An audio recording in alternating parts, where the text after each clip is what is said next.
Hello and welcome to Total Health with Dr. Nick, where my purpose is to inspire, empower, and motivate you to live longer, healthier, and more abundant lives. In today's video, I want to talk to you about what you are doing wrong.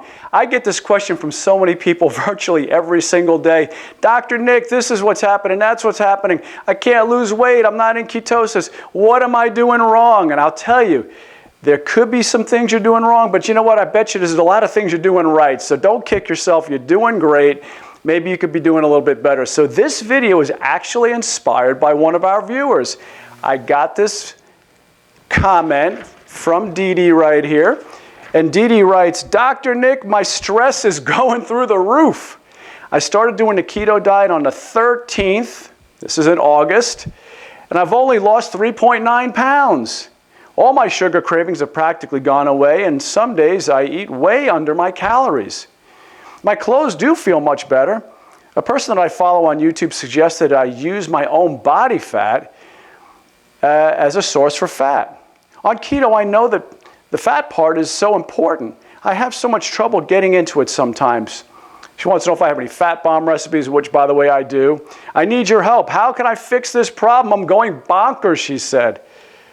I log on everything and I try to do I log all my results and I try to do the right thing. I drink water. What am I doing wrong? Well, Didi, I will tell you what. First of all, don't be so hard on yourself. You're doing a lot of things right, like I say, but maybe there's a few things that you're doing wrong or could be doing better that we're going to dive into today. But many of you may experience this problem too. You're not sure what to do. And if this is you, make sure you give me a comment down in that comment section. Of course, if you like what we're talking about, you know what to do. Make sure you like, share, comment, and subscribe, and click that little bell notification so that you get messages as soon as we put a video out. And of course, watch to the end because we're going to give you all kinds of great tips. So let's dive on into what am I doing wrong? I mean, if I had hair, I'd be pulling it out, right? That's what you're thinking, myself. Well, that's what I'm thinking. So first of all, let's celebrate a little bit because you're doing a lot of things right. You are losing weight. Now, for most people who don't know what month we're in and the 13th and when did it start and when we're at, she's about 2 weeks in. So it's not that bad. 2 weeks in, she's lost 3.9 pounds.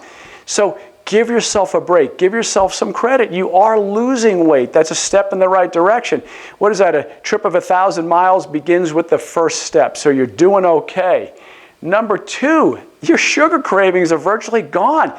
Do you know how important that is and how hard that is to get rid of? There are people who are pulling their hair out, literally trying to eat the leather off of their couch. They're doing all kinds of things. They don't know what to do. They are going crazy because they can't get rid of their sugar cravings, and yours are virtually gone. You've beat one of the biggest demons when it comes to the keto diet is getting off the sugars. So that is another thing to celebrate. What else? Eating way under your calories. You don't always feel like you have to go home and eat something. You say many days you're eating under your calories. Well, that's a great thing because so many people end up overeating. They're famished all the time. They're hungry, but yet you are doing it right. So relax, celebrate a little bit, give yourself some credit.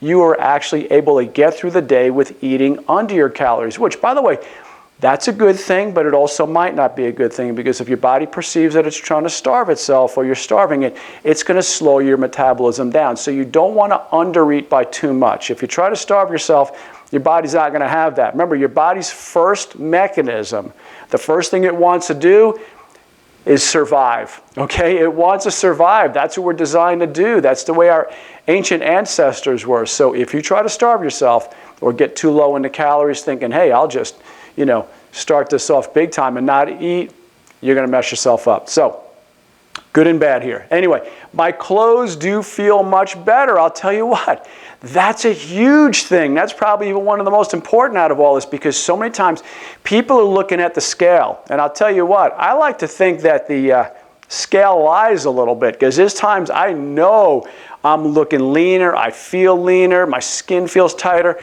I feel like I'm looking good, and I get on a scale and I go, what? I've gained 2 pounds. What is going on? So the scale can lie, but the great thing is your clothes don't lie, all right? Your clothes don't at all. When you put your clothes on and they feel better, you go to tighten or button your pants and it feels loose, those are all great things. So once again, celebrate yourself. Give yourself a break. You're actually doing really, really well with this. Now, What can we see that can use some help? Well, this is the bad, all right? This is what a lot of people struggle with, and this is maybe what you may be experiencing. You may not even be in ketosis. Now, unless you're taking measurements, unless you're checking by your breath or your pee stick, or you're doing a blood test, which once again, I always recommend Keto Mojo. It is by far the best way to test to see if you're in ketosis, because the most important one is the ketones that are in our blood, beta-hydroxybutyrate. That is the most important. Watch some other previous videos I've done on that where I talk about the importance of that one, and the only way you can test it is with the blood. So Keto Mojo is the best way. I'll put the link below so you guys can take advantage of that. But you want to make sure you're in ketosis. Many times people say to me, Dr. Nick, this keto diet's not working for me. And I'm like, well, are you really in ketosis, or are you just eating a lot more fat? Okay? So just because you're eating a lot more fat doesn't mean you're actually in ketosis yet. It takes time for that to happen. Some of you may take weeks, some of you may take days if you're fortunate enough, and some of you may take months. So once again, don't beat yourself up. You may be taking weeks, if not months. Next, your macros may be off. You know, you think that you're getting the right percentages, but unless you're putting it in something like MyFitnessPal or the MyPlate app, you really don't know for sure. Now, I get this all the time. People say to me, I don't want to be measuring these things all day long. I don't want to take the measurements. That just sounds too complicated. I just want to eat. If I just eat naturally and right, shouldn't that be enough? Yeah, it should be enough, but a lot of times it's not. And you want to make sure that your macros are right, your percentages and macros, for some of you who aren't aware of what those are. We're talking about protein, fats, and carbs. You want your fats to be in the range of about 65–70%. You want your proteins to be at around 20%. And your fats keep them around 5% of your total calories for the day. So your macros may be off. And if they're skewed in the wrong direction, you maybe have more carbs than you think, that may be the problem. Now, one thing you don't have to worry about so much, though, is if your proteins are a little higher and your fats are a little lower. That's not as big a deal as we used to think. We used to think if your proteins were too high, it would cause gluconeogenesis, where your body makes glucose and dumps you out of ketosis. That's not the case. That's more of a demand-driven process rather than a supply-driven process. Just because you have more proteins in your diet doesn't mean you're going to get kicked out. So don't worry so much about that. Next, you might be insulin resistant. Hey, if you're overweight, if you've been eating, if you're a carbivore or a carboholic as I call it, and you've been eating carbs all your life, your body is insulin resistant. If you're very toxic, you're going to have insulin resistance. You've got to give your body time to repair the cell membranes. The cell membranes are what have the little antennae, which are little sensors that sense when fats come near your system. You got to give that some time. You have to let your cell membranes heal, and the only way those are going to heal is if you detox, but not only that, eat lots of healthy fats. That will repair your cell membranes. That will now allow your body to hear insulin. If you're insulin resistant, you could have plenty of insulin around your cell, but it doesn't mean that your cell is going to get any sugar put inside of it. So your blood sugar may still look high. So insulin resistance is a big part of this. Next, you need to make the right hormones. A lot of you are like, I've been doing the keto diet for 3 whole days and I'm not in ketosis yet. Once again, if you've been insulin resistant and you've been a carbivore all your life, you don't even have enough of the right hormones yet to be digesting fats. Maybe you need more lipase. That's an enzyme that digests fats. So give your body some time to develop the proper hormones to be able to digest the fats. And some of you may say, you know what, I've got a lot of diarrhea, or I'm eating MCT oil, and next thing I know, it gives me diarrhea. You know why? Because your body's not used to processing fat. So any fat that your body takes in that is going, what do I do with this? It just dumps it into the small intestine, and next thing you know, it's right out, and you get diarrhea. So give your body time to process fats. Next, you spike insulin too much. That's a big one. I see that all the time. If you're snacking too much, and I get it, when you're first starting a keto diet, you're thinking, I don't want to be hungry. That's one thing that just makes me want to quit diets if I'm hungry all the time, and I get it, okay? So you tend to snack a little bit more, but make sure every time you eat a snack, make sure that it's a snack that's higher fat and some protein but no carbs, because every time you snack, you're going to spike insulin a little bit. And if you're snacking too much, your body's going to make insulin too much.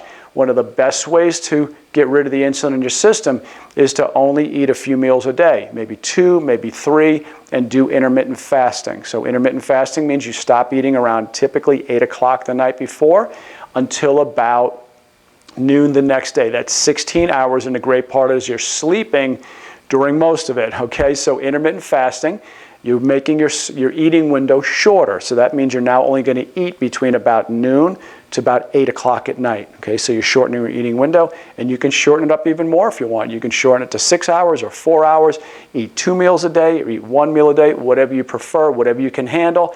But the less you eat and give your body a break during those eating windows, then your body will burn fat for fuel. Next, sneaky sugars and creepy carbs. I talked about this earlier. The problem is a lot of foods that you don't even realize. If you're eating certain processed foods, or you might be eating, once again, peas and things like that, or going, well, this is natural, it's healthy, I can have this piece of squash.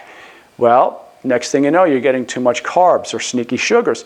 Make sure that the fruit you're eating is very low glycemic index fruit, like more of your berries. You're thinking, well, peaches are okay. I could have some peaches, or I can have a banana. I get people asking me all the time about bananas. I'm like, oh my gosh, are you kidding me?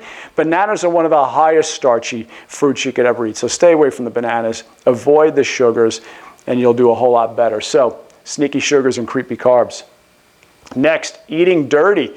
I did a whole video on this, and I'd say 99% of everybody loved it. I got about 1% who hated it, and they were like, what are you telling me? I could eat dirty keto and do fine? Okay, maybe you can, but it doesn't mean you're healthier by it. And the whole thing about the keto diet is you want to make sure you're healthy, not just losing weight. So as I say, you don't want to be eating dirty keto so much. Now, can you eat it on occasion? And once again, I get people saying, yeah, but you know, eating clean keto, that's so elite. I don't have the money for that. It's okay. You can eat a little bit on the dirty side, just don't do it too much. And you can eat clean. It doesn't have to be organic. It doesn't have to be grass-fed, although that's preferred. But if that's not in your budget, that's okay. Don't beat yourself up. Just eat cleaner. I like to say, don't have swine and cheese parties all the time, meaning you don't just get to eat all the bacon and cheese that you want. Do not load up on bacon and cheese. That seems to be a big problem. Like I said, swine and cheese. Okay, I led myself right into the next point. People just think, oh, you know what, I'm going to go hog wild. No pun intended. Hog wild and just eat as much cheese and bacon as I want. I'll tell you what, yeah, you're going to lose some weight on that. That's okay. But it's not the healthiest foods to eat. Pork tends to be very, very inflammatory. Pork holds a lot of its toxins and its fat. So is it okay to eat on occasion? Sure. Do I have bacon? Yes. Did I make roasted pork the other night? Yes, I did. Okay? But I don't eat that much of it. Cheese?